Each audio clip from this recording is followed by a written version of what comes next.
Get 5 coffins ready. Hey everyone, welcome to my guide for Eset. Eset is a mage in SMITE who is viable in the mid lane, support, and jungle roles. Yes, really, all three. Although her viability in each role may surprise you, she's actually best as a support, then a jungler, then a mid laner, the opposite of most mages. All the roles actually perform similarly, so there's nothing I say here that won't be applicable to all three roles, although I definitely wouldn't start with playing her in the jungle role. The reason Eset works in all three roles is because her damage and CC are both very high. So she works well with a tanky build since she's still capable of dealing damage, and her CC works in such a way that even though she's easy to kill, when built more damage oriented, she can actually work to suppress problematic enemies on the enemy team, and I mean anybody. Troublesome tanks, annoying assassins, and carried carries can all be directly countered by Eset with her toolset. Relics wise obviously heavily depends on the role you're playing. As a support you probably want to start with Shell, then go into Asunder, as again, Eset has great CC so it's easy to follow that up with Asunder. Although of course there's lots of great supportive relics in the game, so those choices aren't set in stone. Then in the mid lane you obviously want Beads and Aegis, and finally in the jungle, since you have to be ganking, you want Blink first and Beads second. Shard wise, surprise surprise, it's Horn Shard. Yet another reason for Eset's potency in each role is her heavily supportive passive. For every player death within 80 units of Eset, which is the standard assist range by the way, whether it be an ally or an enemy, she will gain a stack of her passive. Each stack will provide 2 HP5 and 2 MP5, and this can stack up for up to 10 times for a total of 20 HP5 and MP5. If you don't know what HP5 and MP5 are, it's the base health and mana regen in SMITE. Health per 5 seconds and mana per 5 seconds. You can see your current HP5 and MP5 at the end of both of their respective life bars. Even better though, Eset shares these stats in an aura, giving her entire team, but more importantly herself, extra sustain if they're nearby. That's not all though. If you achieve the maximum of 10 stacks, Eset will gain 10% cooldown reduction, although of course this is not shared in the aura. It's mostly a leave it and forget about it kind of passive because it's not really up to you whether or not it gets stacked. It's a lot like Nike passive in that regard, where it's kind of like just play the game and you'll stack the passive. The better you play, the faster it'll stack. Although in this case, if your team is dying over and over again, you'll get a stack too, but I digress. It's another reason why she works well in support and jungle too, since those rules are all over the map fighting people and getting involved in kills. Make sure to stand close to teammates who get poked out or could use some extra mana too, they're almost bound to forget about this passive. You do also want to play around that 10% CDR in your builds too. But I've made it no secret that I think overcapping on CDR is really no big deal. I mean, look how many items have CDR on them. If the item is relevant to you in the current situation but overcaps you on CDR, just buy the item. But on the other hand, it does mean that you can avoid some items just because they give you CDR, and buy a better one instead. Before hopping into our first ability, let's talk about Eset's basic attack chain real quick.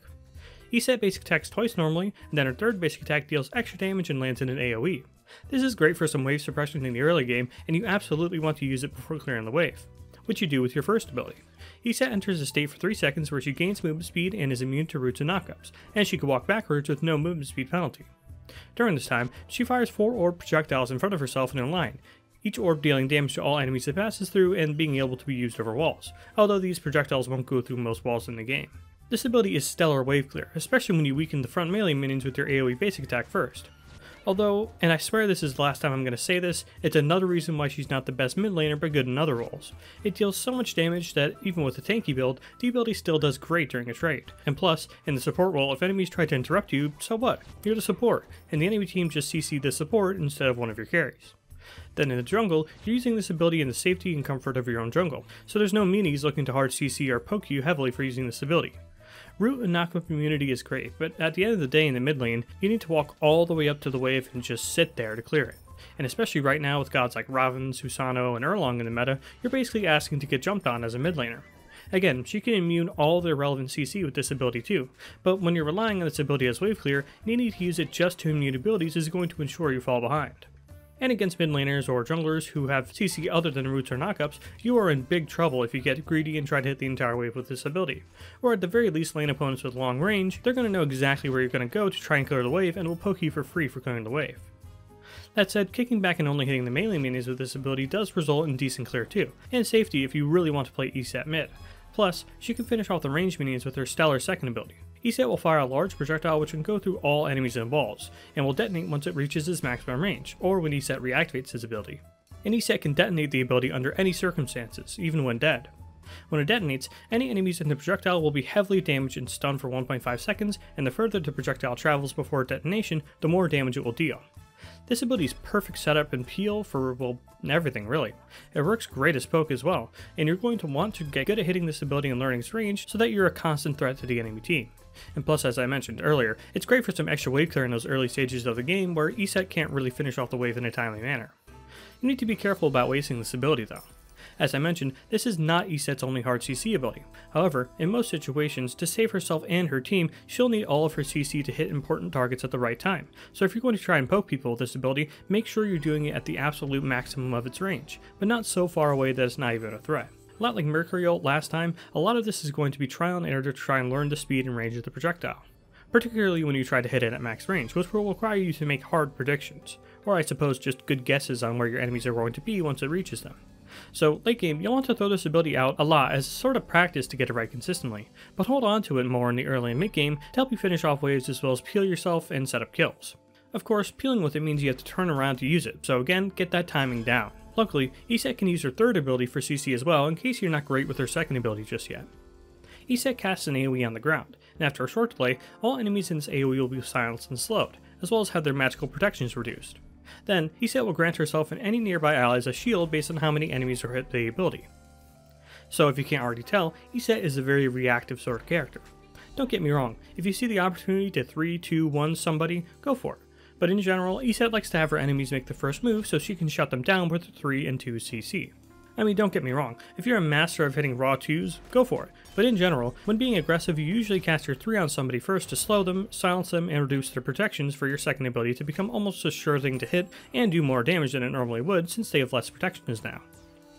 For general use then, this is one of the best peel abilities in the entire game. A long range slow on your opponent with a shield for yourself or whoever you're trying to peel for, plus it's super easy to hit. It's just as important that you don't use the ability too early or too late though. Using it the instant the enemy takes aggress on you is a fair call, but you usually want to let them get into the right position to use abilities first, and then silence them right before they try to use their abilities. If you simply slow and silence them as soon as they say blink or use a movement ability to dive your team, they're just going to tank up the damage they take, wait out the silence, and then proceed as they normally would before you silence them. This being especially easy in the current meta where tanks are tankier than actual real-life tanks.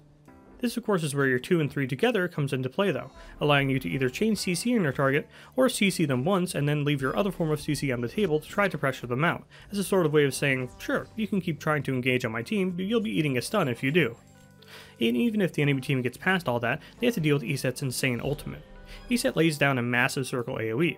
After 5 seconds or upon reactivation, the AoE will explode, healing allies and damaging enemies in the AoE, and Eset can detonate the AoE under any state, even death, just like her second ability. Enemies in the circle are unaffected until the explosion, however, allies take 30% reduced damage while in the AoE. And when allies deal damage to enemies in the AoE, or enemies deal damage to allies in the AoE, the circle will gain a charge. Depending on how high the charge gets, the ultimate will deal more damage and deal more healing, and this ability gets up to being the single hardest hitting mage ability, and by a country mile the biggest burst heal in the game if it's allowed to get to its maximum charge, which you can see the progress of on the passive bar which pops up once you cast the ultimate. As you might expect though, getting that maximum charge is not going to happen often and shouldn't be your main focus. Not only does it clearly take a lot of damage to reach that maximum charge, what enemy is just going to sit there in the ultimate before it reaches max charge? So when should you use this ability? Typically it's when you know the enemy team is going to fully commit to diving your team, or when you know a big ultimate like Poseidon, Bakasur, or Martikras ult is about to be laid down.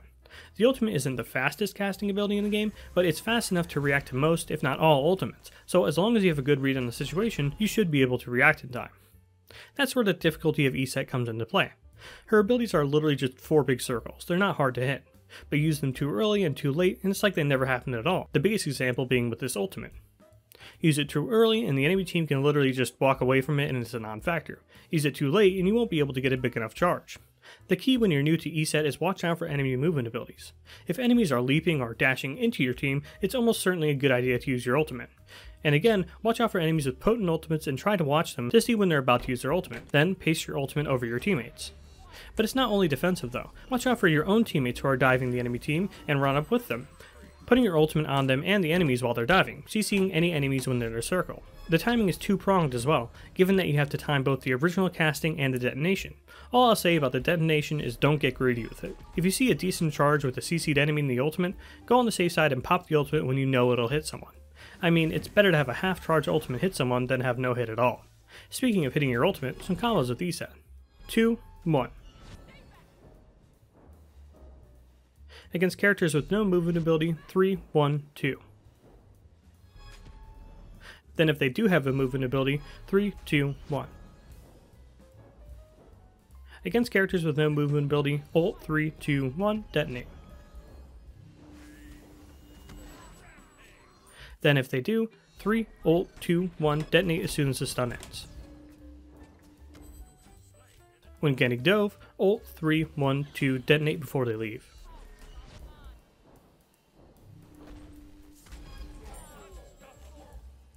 For ability leveling, you want your 1 at level 1, your 2 at level 2, and your 3 at level 3. From there, in the mid lane and jungle, max your 1, then 2. Then in the support role, max your 2, then 1, then your 3, and level the ultimate whenever you can. Eset is the master of damage-oriented supportive play. She works great offensively, but comes into her own defensively. As an anti-tank, anti-jungler, anti-anything really. 2 of the longest range CC abilities in the game and a big ol' no button in the form of her ultimate, she's a force to be reckoned with. But her abilities are as easy to waste as they are to aim, and require good situational awareness from you as the Eset player to pull off every time. Especially considering that her damage is not very high unless you hit absolutely everything. Considering her 1 and ultimate are channeled abilities and aren't guaranteed to deal the full damage, and she only has a total of 3 damaging abilities. So it's definitely going to take some time and as many deaths as you have wasted ultimates to really get playing Eset down. You'll find her to be exceptional at punishing overeager enemy tanks and carries alike, and it feels very rewarding to have a ranged character who can answer literally everything and anything, so long as you make the right read on your opponents at the right time. That's all I have on Eset for now. Thanks for watching.